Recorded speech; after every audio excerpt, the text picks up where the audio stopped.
Hello दोस्तों, welcome back to new video. उम्मीद करते हैं आप सभी बहुत ही अच्छे होंगे। यार बहुत दिनों से आप लोग की कमेंट आ रही थी कि भाई MT-15 का एक ऑनरशिप रिव्यू लेकर आओ।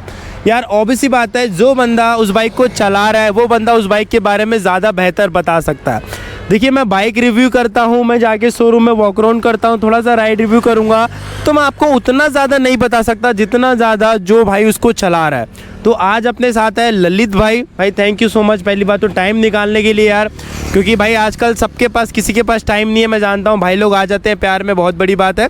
सो भाई से मैं कुछ क्वेश्चन करूँगा इस बाइक के बारे में कि मतलब जैसे जो भी उनका एक्सपीरियंस रहा है उस चीज़ को लेकर, तो आपको खुद बताएंगे।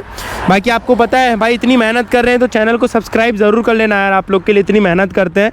ठीक है, चलो भाई से क्वेश्चन करते हैं। भाई सबसे पहले अपने नाम बताओ, अपनी इंस्टा आईडी बताओ। जी भैया, मेरा नाम ललित साहू है और मेरा इंस्टा आईडी छत्तीसगढ़ बाइकर्स नाम से चलता है। ओके, भाई का ना जो इंस्टाग्राम का लिंक होगा आपको डिस्क्रिप्शन में मिल जाएगा, भाई फॉलो ज़रूर कर लेना।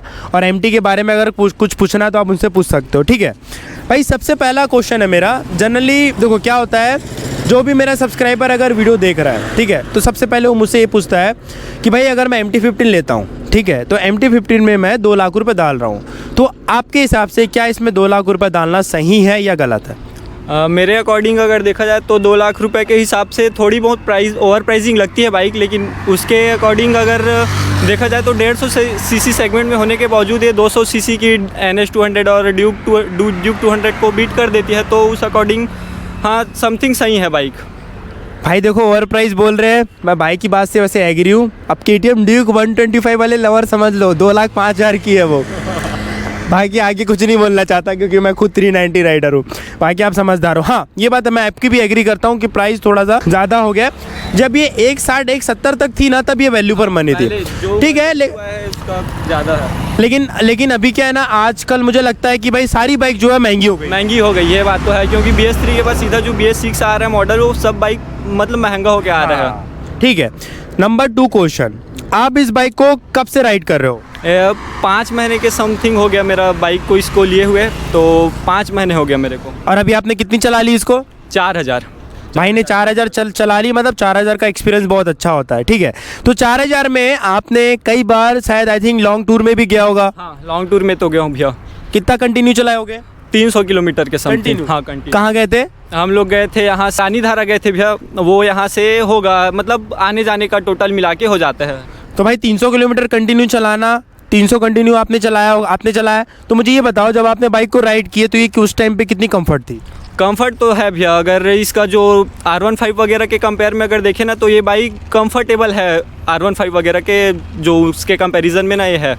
देखो R15 क्या है ना, एक फेयरिंग स्पोर्ट बाइक है, और MT जो है एक नेकेड स्पोर्ट बाइक है। जनरली जो नेकेड स्पोर्ट बाइक्स होती है उसको लेने का सबसे बड़ा रीज़न एक कंफर्ट भी होता है। अच्छा मुझे ये बताओ, बहुत सारे लोग मुझे ये बोलते हैं कि MT-15 का जो वेट है वो बहुत कम है, तो अपन इसमें हाईवे में चला रहे हैं, तो ये हाईवे में स्टेबल है या नहीं है? हाईवे में वाइंड ब्लास्ट होता है भैया, तो स्टेबिलिटी बिगड़ता है बाइक का बहुत, लेकिन वो ज़्यादा हाई स्पीडिंग में होता होगा। हाँ, अगर ऐसे देखो 90-100 में चलाओ तो सही लगता है, अगर 120 में चलेगा 125 में जाता है फिर ये लड़खड़ाने लगता है बाइक। हाँ, मतलब अगर भाई मतलब ज़्यादातर लोग मुझे लगता है अगर लंबा टूर जाएंगे ना तो सुपर बाइक भी रहती है तो भाई वो 100 ही मेंटेन होता है, उससे ऊपर नहीं होता, क्योंकि जब हम ज़्यादा स्पीड चलाते हैं तो हम बहुत जल्दी थकान महसूस करने लगते हैं, टायर्ड हो जाते हैं, तो स्पीड हम थोड़ा ही चला सकते हैं। मतलब ये मतलब कहने का मतलब ये है कि जो बाइक है स्टेबल है। ठीक है, अब मैं आपसे पूछता हूँ कि बाइक का माइलेज एक्सपीरियंस आपका कैसा है? माइलेज तो बहुत अच्छी है भैया बाइक की, अगर सेकेंड सर्विसिंग तो हुआ नहीं है, फिर भी मेरे को ना सिटी में निकाल के वही 35 से 40 के बीच निकाल के दे रहे हो, हाईवे में तो 40 से ऊपर का ही देता है माइलेज। देख लो भाई, 150 सीसी की बाइक जो इतनी अच्छी परफॉर्म करती है, लिक्विड कूल इंजन है बाइक में, उसके बाद भी अगर ये 40 का माइलेज निकाल कर दे रही है, बहुत बड़ी बात होती है ये, क्योंकि जनरली जो बाइक्स होती है इतना माइलेज नहीं निकालती है। और आपको पता है कि भैया इसमें यामा की VVA टेक्नोलॉजी आती है, वेरिएबल वॉल्यू एक्वेशन। उस टेक्नोलॉजी की वजह से क्या होता है कि ये 200 सीसी बाइक को भी बीट करने का दम रखती है टॉप एंड में। ये सबसे बड़ा कारण है इस बाइक को खरीदने का। ठीक है भाई, मुझे ये बताओ बाइक का मेंटेनेंस कॉस्ट कैसा है? मेंटेनेंस कॉस्ट तो भैया बहुत कम है, अगर कोई मिडिल क्लास फैमिली से भी अगर कोई इसको परचेस करता है ना, तो बिल्कुल ईजीली इसको मेंटेन करके रख सकता है। जब आपने फर्स्ट सर्विस करी थी तो उसमें आपसे कितना चार्ज लिए थे? 1100 में कुछ थोड़ा सा बता दो क्या क्या हुआ था? उसमें इंजन ऑयल चेंज किए थे और वो था जनरल चेकअप था, जनरल चेकअप था, ऑयल उसके फिल्टर बाद चेंज किए ऑयल होंगे। फिल्टर चेंज किए थे और वॉशिंग की किए होंगे। हाँ, चलो वॉशिंग ठीक है, वो वगैरह तो फ्री में आ हाँ। जाता। अच्छा मुझे ये बताओ, मुझे भी नहीं पता, सच बता रहा हूँ, मैं इतने दिन से रिव्यू कर रहा हूँ, इसका ऑयल का कॉस्ट क्या है? ऑयल का इसका ऑयल का कॉस्ट अगर डिपेंड करे ऑयल पे, तो जैसे मोटो का अपन डलाए तो 560 रुपये, 550 इसमें आ जाता है। और कंपनी वाला पता है? कंपनी वाला नहीं पता। ठीक है, कोई बात नहीं।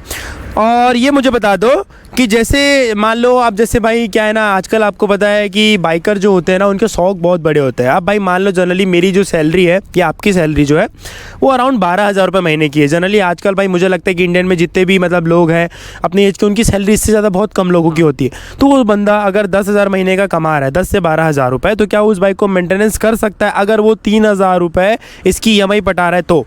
बिल्कुल मेंटेन कर सकते हैं भैया, क्योंकि इसकी माइलेज तो बहुत अच्छी है, माइलेज की तो कोई प्रॉब्लम है नहीं, और मेंटेनेंस कॉस्ट भी बहुत कम है, बिल्कुल इजीली मेंटेन हो सकता है बाइक। मतलब भाई अगर आपकी सैलरी कम भी है तो भी आप इस बाइक को मेंटेन करा सकते हो, आपको कोई प्रॉब्लम नहीं आएगी। ठीक है, सबसे important question, pillion seat. Pillion seat को लेकर भाई इतनी कमेंट करते हैं, मुझे बोलते हैं कि भाई वर्जन 3 में क्या यामा बढ़ाएगा, तो वो तो मैं पहले क्लियर कर दूं कि यामा नहीं बढ़ाने वाला, क्योंकि भैया इस बाइक का लुक ही वही है। अगर पिलियन सीट बढ़ाएगा तो लुक खत्म हो जाएगा, तो मुझे नहीं लगता है कि यामा उस चीज़ को छेड़छाड़ करेगा। अब अगर किसी फैमिली पर्सन को बैठालना है तो आपने कोई ऐसा इशू फेस किया है? हाँ देखो, जैसे अगर कहीं मार्केट वार्केट जाना है तो जैसे बहन बैठ रही है तो जैसे पैर फैला के ऐसे बैठी तो उसमें कोई प्रॉब्लम, जैसे मम्मी लोग बैठ रहे हैं, इसका पिलियन सीट बहुत छोटा है तो जैसे सामान पकड़ के बैठने में, फिर इसे पीछे में बेस भी नहीं पकड़ने के लिए तो दिक्कत जाता है, बहुत छोटा है पिलियन सीट इसका।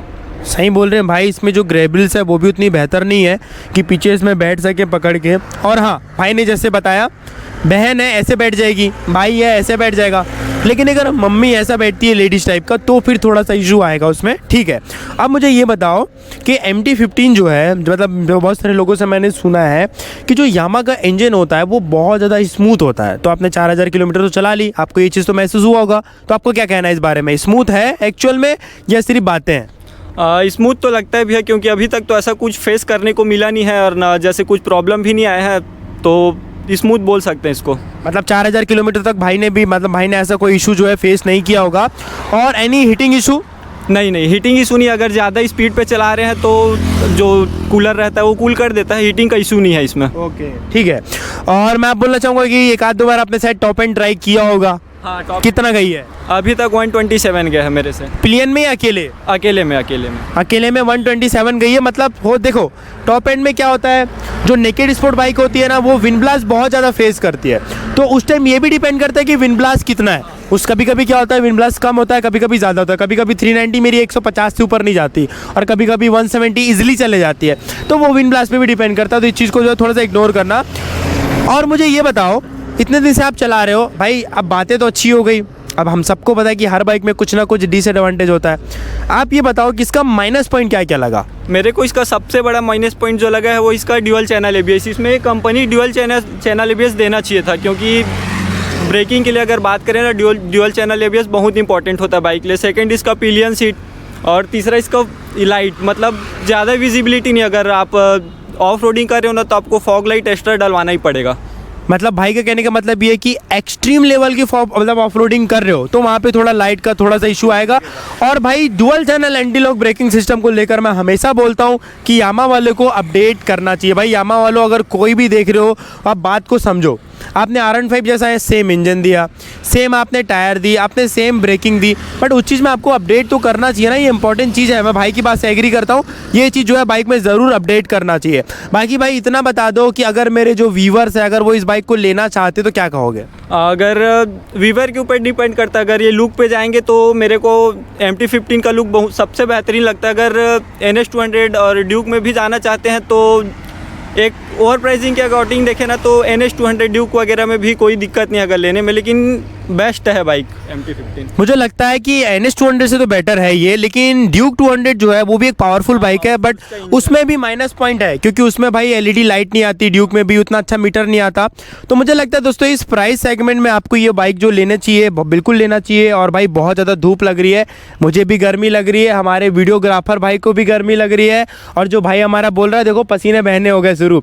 अब देखो क्या होता है ना, कैमरा फ्रेंडली होना आसान बात नहीं होती। कैमरे के सामने बोलने में ना भाई मैं मैं भी पहले सोचता था क्या बोलूँ गलतियाँ हो जाती, बट अब थोड़ा आदत हो गई है। चलो ठीक है, तो आपको यही बोलना चाहूँगा कि अगर आप लोग MT-15 लेने की सोच रहे हो तो आई थिंक दोस्तों आपको इस बाइक के साथ में ज़रूर जाना चाहिए।